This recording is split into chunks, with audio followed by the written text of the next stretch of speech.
Here we are for this week's edition of Backpage Blues. I've been joined by Charlie Skillen from the Mail Online, and the first thing that I have to bring you is some pretty serious Chelsea injury news.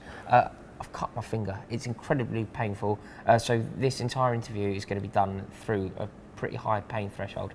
We're going to try and get him through it, though. Thank you very much. And yeah, if I sort of change colour and go or faint or anything, just like, I'll be okay, I'm sure. But this is agony. But anyway, welcome to the Cuadrado special. Charlie, briefly, tell me as much as you can about this guy. Right, well, you know, he plays on the flank. He's one of the stars of Colombian football. 26 years old, we bought him from Fiorentina, one of the top Italian clubs. He's been playing in Italy for quite a while because they bought him from Udinese.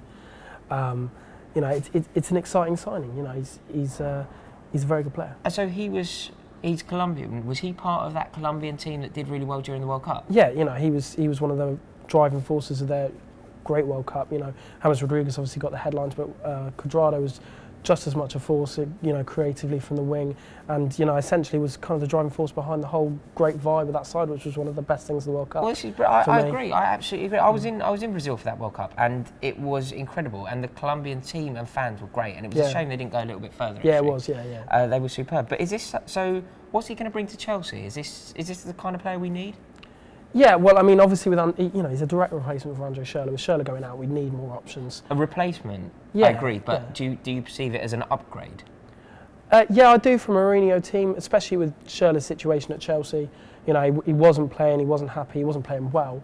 Mourinho had clearly lost patience with him. Cuadrado will bring similar things to Schürrle in the way that, you know, he's very pacey, very direct, you know, very, very skillful, probably even more so than Schürrle from a skill point of view.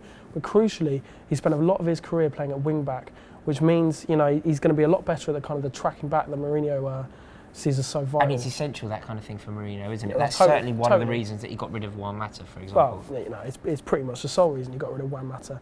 Yeah. You know, so it's a very positive signing from that point of view. This is great. It sounds really positive. Yeah, yeah. And I believe that one of his former teammates nicknamed him the Vespa. Do you know anything about this? Yeah, well, you know, it was Luca Toni, you know, former kind of great Italy striker. Nicknamed him the Vespa because he said he kind of weaves in and out and zooms through the defence. And they love a Vespa. They love a Vespa in Italy.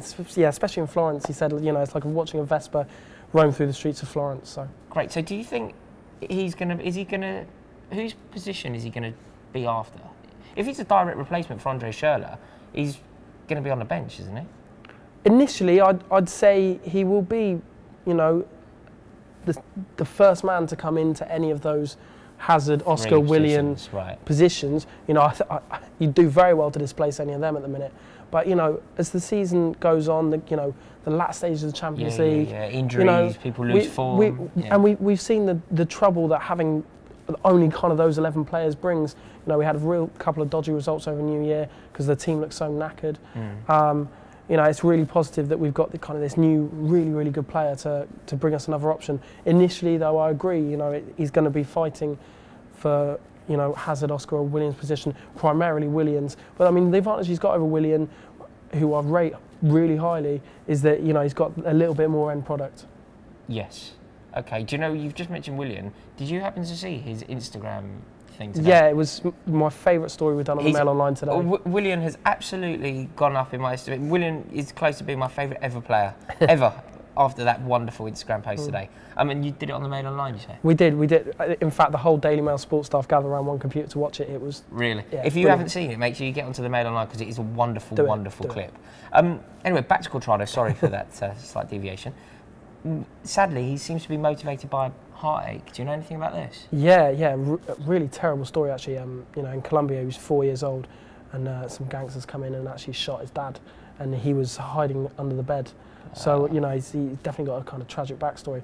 But you know, happily, you know, he seems to be completely motivated by it. He seems to give across such a kind of happy vibe in the same way that David Luiz did. That's good. Yeah, he really seems like the life and soul of it. He was completely the life and soul of that Colombia team.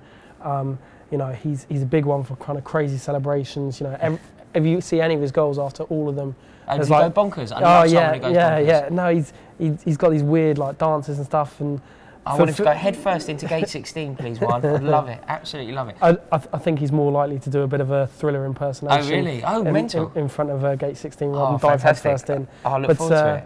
But yeah, you know, if you ever see like the Colombian team doing choreographed dances and that, he's the leader of all of that. Reason, yeah, so, right, that's good. So do you know what, you've just mentioned David Luiz and it's made me think of something. We're going to be playing Paris Saint-Germain soon. Yeah. Can Cuadrado play in that fixture? Yes, he can. Although Fiorentina have been in Europe this season, they've only played in the Europa League, which means he's not cup tied for the Champions League. Even though they're both UEFA competitions, they're treated as separate. Brilliant. So essentially what we have, if we boil it down, we've got a really happy, really good improvement on Andre Schürrle, who can play in the Champions League. Happy days. Charlie, I wish you were this positive every week. It's been a pleasure. It's been an absolute pleasure. Cheers, Rory. Thank you very much for watching. Let me know, do you agree with this? Do you think Cuadrado's an improvement? Are you happy to see him at the club? Did you like William's Instagram post? Comment, subscribe, and please tell us, because we both always read the comments. So let us know what you think, and yeah, tell us what you think of Cuadrado. Thanks for watching, and we'll see you next week. Cheers.